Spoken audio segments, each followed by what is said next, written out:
Masûlkeya Singê ya biçûk. Ji dera wêna rûberê pêşî yê parsûyên yekemîn, duyemîn û sêyemîn nêzî kirkurokên wan. Spartgeha wêna niçka Korkoyd a hestiyê Skabyola.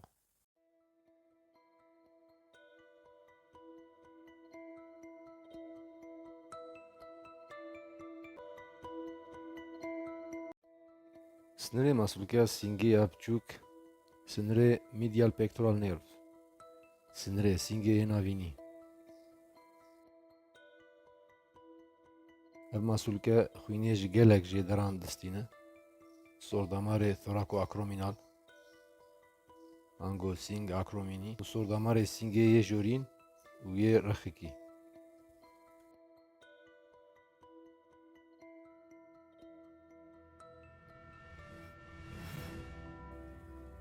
Karê vê masûlkeyê daxistina pîlaxê jorîn, kişandina hestiyê Skabyola ber bi pêş ve zîvirandina hestiyê Skabyola ber bi jêr ve ango goşeya wê jêrîn ber bi navîn ve diçe. Herwiha dema ku spartgeha vê masûlkeyê tê tespîtkirin, alîkariyê dike di bêhindistandinê de.